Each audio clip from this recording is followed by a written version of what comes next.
Sir ഒരു ഓണ്ടർപ്രണറായി, ഒരു ബിസിനസ്സുകാരനായി, അതിനുശേഷം കേരള സ്റ്റാർട്ടപ്പ് മിഷന്റെ സിഇഒ ആയ ആളാണ്.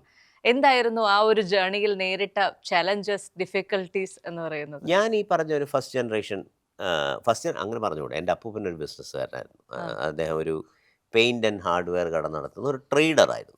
അപ്പോൾ അത് ഒരു റോൾ മോഡലായിട്ട് എൻ്റെ മുന്നിലുണ്ട്. പക്ഷേ I was not leaning on his money um, to build my business. But in that way I was a first generation entrepreneur. Um. എൻ്റെ അച്ഛനൊരു അധ്യാപകനായിരുന്നു, അമ്മ ഹൗസ് വൈഫായിരുന്നു.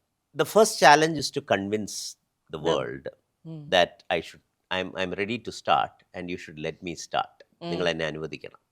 ഇതാണ് ആദ്യത്തെ ചാലഞ്ച്. അതെ. അത് പറഞ്ഞ് വിശ്വസിപ്പിക്കുക എന്ന് പറയുന്നത് വലിയ ബുദ്ധിമുട്ടുള്ള കാര്യമാണ്. പ്രത്യേകിച്ച് ഞാൻ അന്ന് യു എസ് വർക്ക് ചെയ്യുകയാണ്. ഉം, തിരിച്ചു വന്ന് തുടങ്ങുകയാണ്. ഉം, അതൊരു വലിയ ഉം. ഒരു ആൾക്കാർക്ക് എനിക്ക് അതെ, എന്തോ അതെ. പ്രശ്നമുണ്ടെന്നുള്ള രീതിയിലാണ് ആൾക്കാർ അതിനെ കണ്ടത്. That was the thing. So you need to start ചെയ്യുമ്പോൾ ആദ്യത്തെ ഇതെന്താണ്, ക്യാപിറ്റൽ വേണം. ഉം. എവിടുന്ന് ക്യാപിറ്റൽ ഉണ്ടാവും? അപ്പോൾ അത് എനിക്ക് തോന്നുന്നു അത്രയും വർഷത്തെ എൻ്റെ ഒരു Work. വർക്ക് കണ്ടും ആ ഗുഡ് വില്ലും ഫ്രണ്ട്സ് ഒക്കെ കൂടെ പൈസ ഇടാമെന്ന് പറഞ്ഞു. അപ്പോൾ അതിന് എനിക്ക് അത്ര ബുദ്ധിമുട്ട് വന്നില്ല. അതൊരു വലിയ ചാലഞ്ചാണ്, അത്ര എളുപ്പമുള്ള കാര്യമല്ല. ഉം, ഉം, അന്ന് എനിക്ക് 25 ലക്ഷം രൂപ മതിയായിരുന്നു. ഇപ്പോഴാണെങ്കിൽ അതേ കാര്യം ചെയ്യാൻ പ്രോബ്ലം എനിക്കൊരു 1 കോടി രൂപ അടുപ്പിച്ച് വേണ്ടി വരും. ഉം. അത്രയും പൈസയ്ക്കുള്ള ചെക്ക് ആൾക്കാരെ നിങ്ങളെ വിശ്വസിച്ച് എഴുതുക എന്ന് പറയുന്നത് എളുപ്പമുള്ള കാര്യമല്ല.